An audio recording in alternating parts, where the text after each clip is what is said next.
tidak ada lagi dalam pandangan saya ini adalah hubungan dengan manusia, ini hubungan dengan Allah, ini hubungan dengan alam. Bagi saya tidak. Dalam pandangan saya hubungan dengan manusia adalah kita berhubungan dengan Allah, berhubungan dengan alam, berhubungan dengan Allah. Kenapa? Karena dalam manusia ada nurnya Allah, di alam ada nurnya Allah. Kemanapun kamu berpaling, di situ wajah Allah. Karena di situ wajah Allah bukan dipahami sebagai bentuk bungkelekan, tapi nur. Nur itu bisa dilihat dan bisa tidak dilihat, tergantung orang memiliki rasa atau tidak. Ini. Dan sistem berpikir gini masuk orang Sunda. Kasihan. Saya selalu mengatakan karunya apaan ahli spiritual tapi gede ambek. Apaan ahli spiritual tapi nggak goblok-goblok batur. Di mana spiritual? Nah iya teh asa teka pagi. Nah perspektif ini, karena perspektif ini kalau ingin memasuki era industri, kita harus memulai dari pendidikan dasar. Pendidikan dasarnya di mana? Kalau ingin masuk era industri, SD nggak boleh pegang gadget. Bohong. Anda ingin masuk ke era industri, SD sudah diajarin gadget. Nggak ada. Jepang nggak ada. Amerika. Kenapa? Di SD itu diajarkan pendidikan dasar. Calistung. Maca, nulis, ngitung. Dan semuanya harus didasarkan pada aspek-aspek talaran. Pendidikan melatih akademik. Maka orang Sunda mengajarkan berbahasa sederhana. Lalu mapai ari, lalu mapai ari, lalu mapai ari.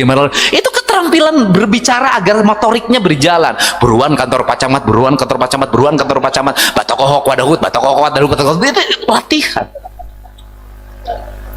Spiritualitasnya diajarkan oleh ibunya. Cilukba, cilukba, cilukba. Lihat, wajah ibumu itu adalah wajah Tuhanmu yang telah diutus untuk menyayangimu. Kade ulah dipotong-potong ya. Saya ngasih tahu ya, nanti ribut lagi. Saya soal gara-gara ini diundang kadi jadi aing kudu ngomong nuki itu teu meunang itu kenek pemilu itu. Nah artinya apa? Ibu mewakili Tuhan untuk menyayanginya. Maka doa yang terbaik adalah doa ibu. Nggak ada lah sudah. Saya ini sama orang dituduh klinik sampai hari ini. Gara-gara make ikat aing dituduh dukun. Padahal memang saya dukun. Kalau duduk saya tekun.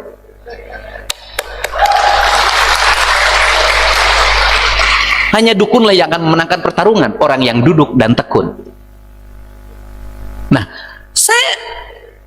kenapa? Saya ini orang yang ya saya cukup minta doa itu sama ibu saya aja udah sampai hari ini. Sampai hari ini ke WA saya tuh sudah ngajakin banyak orang. Pak kudu mencit munding, aing mah mencit unggal bulan geus teh. Pak kudu mandi di 7 tampian, aing mah unggal poe ge mandi.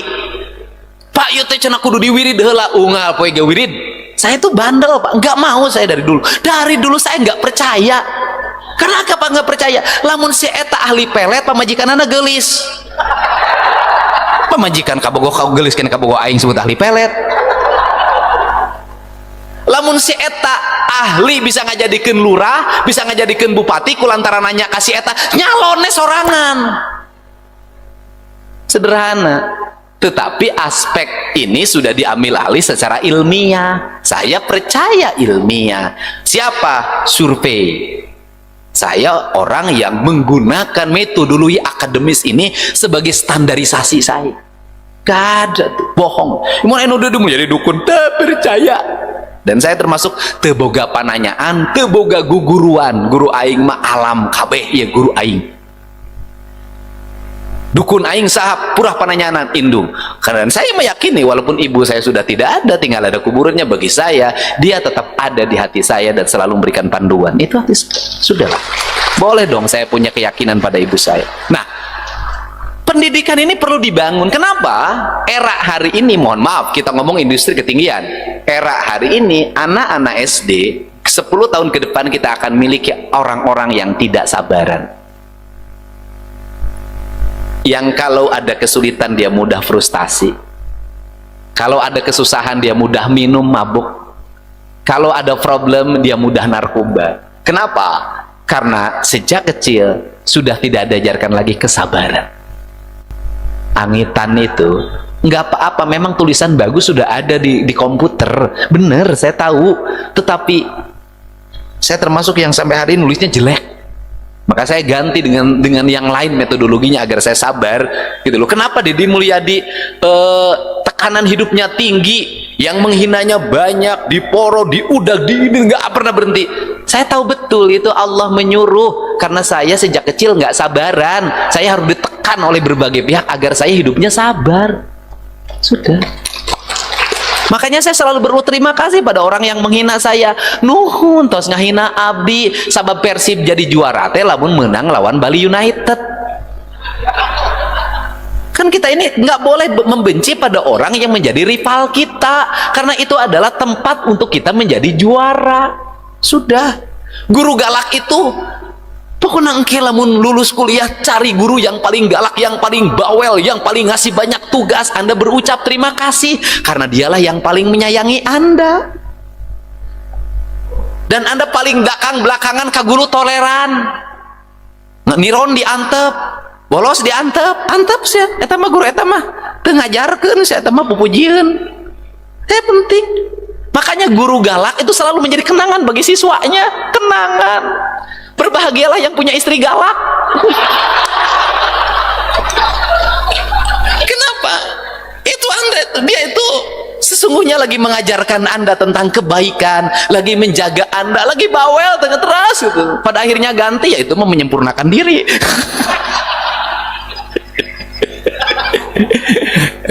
Nah, tapi saya emang enggak.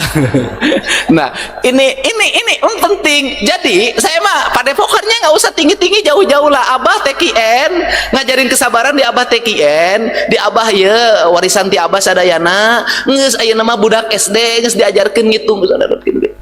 Ini penting. Coba orang Jepang lihat. Kenapa dia maju? Hurufnya kanji, Pak. Ulet. Bikinnya susah, Pak. Orang Jepang. Kemudian bagaimana orang Jepang ulet? Samurai itu pedang yang paling keren di dunia. Apakah samurai didigitalisasi? Tidak. Apakah samurai dibikin pabrikan? Tidak. Dia tetap bahwa ini mah aspek-aspek spiritualitas. Harus dilakukan dengan orang-orang yang punya tangan penuh dengan kesabaran, bukan dengan mesin. Nggak bisa diwakilkan. Spiritualitas itu nggak bisa diwakilkan, teu bisa. Abdi ngawakilan doa, teu bisa. Teu bisa diwakilkan. Ceramah bisa. Nah, ini nggak bisa. Namun saya jadi kalau di perguruan di TKN sejak SD di sekampusnya nggak usah banyak-banyak akademik, ajarkeun nganyam samak, ajarkeun nganyam bilik, ajarkeun ngarautan sapu, ajarkeun nyeun simpai, ajarkeun nganyam hoe, ajarkeun pandai besi, ajarkeun macu. Itu pendidikan spiritualitas. Itu ditempa di situ, ini hilang. Nah, ditempa di situ. Nah, kemudian nanti SMP mulai setengah digital, SMA 3/4 digital, perguruan tinggi digital. Ketika masuk era digital, kenapa? Ininya sudah memiliki kendali diri yang sangat kuat, punya ketajaman, tidak mudah putus asa. Ketika dia menghadapi problem, sulitnya persaingan industri, dia sulit kemudian mengejar produksi karena produksinya berlomba dengan produksi yang lain, harganya harus efisien, kemudian bahan bakunya harus berkualitas, marketingnya harus tepat. Ada susu sisi batin manusia di mana dia bentur tembok. Ketika bentur tembok, tidak seperti orang Jepang minum sake, tidak seperti orang Amerika ke klub malam. Itu klub malam Amerika, guys. Itu kan orang-orang. Jadi di Indonesia mah aneh. Orang Jepang itu karena depresi oleh pekerjaan, mengejar target yang tinggi, maka malamnya agar dia bahagia minum sake, dia mabok. Tapi mabuknya tidak membuat mereka menjadi rusak secara badania, tetap sehat karena sakenya sake Jepang murni, minumannya minuman yang murni. Ya mabuk malam itu juga, besok dia kerja lagi dengan segar, pulang ke rumahnya oleh istrinya dielapin, dimandiin, disuruh tidur, dia tidur nyenyak, besoknya kerja lagi. Di Indonesia mati balik nu mabok tinu apa gawean, kan edan ti isuk jedur tapi kasore jeder eueuh gawe ngalamun mabok we gawe teh. Jadi kalau di Jepang mah mabok karena stres oleh pekerjaan, di Indonesia mah mabok bulan stres teu boga pagawean. Nah ini sehingga kita nih orang Sunda nggak usah kalau ada itu balik ke diri segera balikin ujang men, tapi tuduh deui maka orang-orang lain memecahkan pikiran dengan akademik, dengan pikiran. Orang Sunda itu memecahkan pikiran dengan rasa, dengan hati, balik deui cicing dikeun engke nanti besok maju lagi. Dan saya itu mengandalkan metodologi itu sejak kecil sampai hari ini. Jadi saya tuh, Anda belajar cek staf saya di Purwakarta, saya itu dulu ketika memimpin daerah sangat berani untuk beratraksi. Pendapatan daerah berapa? 800, bikin ya 1,5 triliun. Hah? Dari mana dasarnya? Ya dari hati. Siapa guru ekonominya Kang Dedi? Mikar Siti. Mikar Siti siapa? Lulusan UI bukan lain, sekolah SD kelas 1 teu lulus. Siapa itu dia? Ibu saya.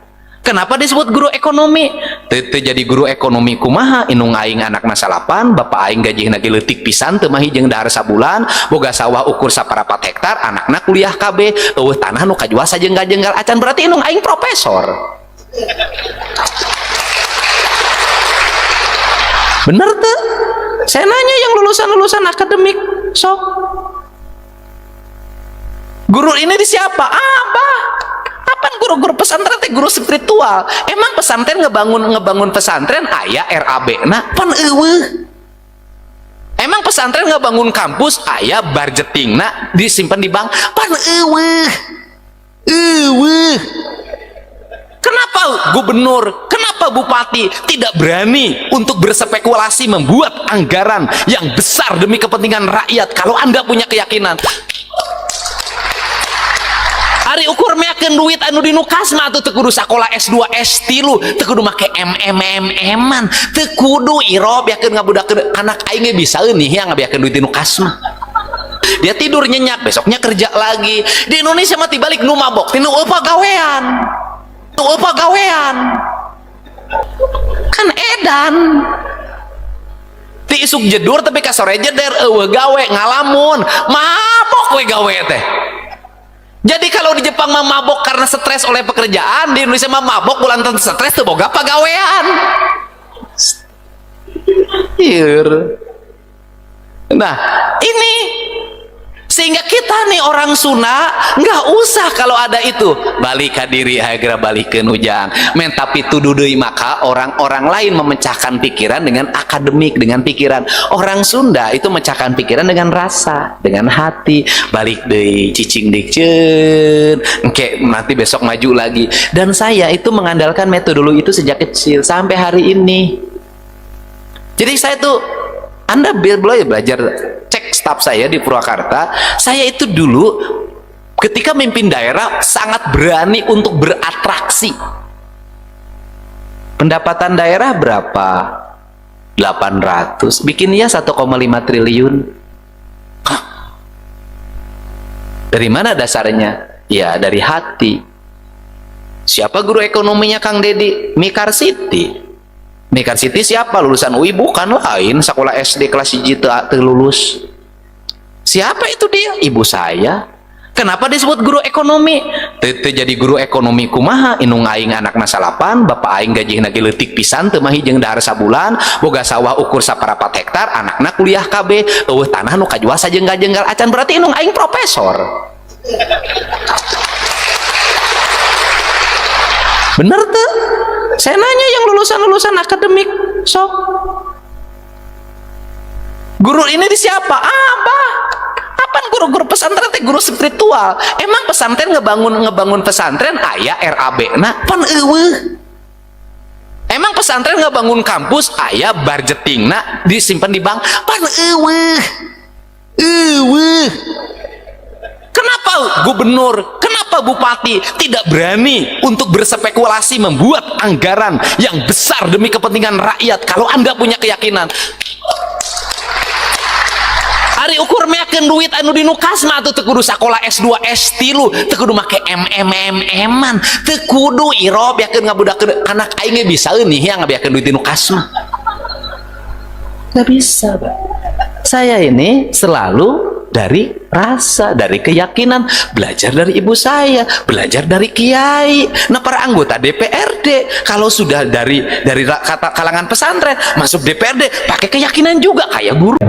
Assalamualaikum warahmatullahi wabarakatuh, teman-teman semua. Itu dia pidato Kang Deddy Mulyadi yang mana di depan para ustadz ya teman-teman. Dan ya Kang Deddy Mulyadi menyampaikan bahwa doa terbaik adalah dari ibu, teman-teman ya. Jadi Masya Allah ya teman-teman, semoga kita bisa terus ya berbakti kepada orang tua kita, amin ya Allah rabbal alamin ya. Oke teman-teman, itu dia video kali ini. Terima kasih. Assalamualaikum warahmatullahi wabarakatuh.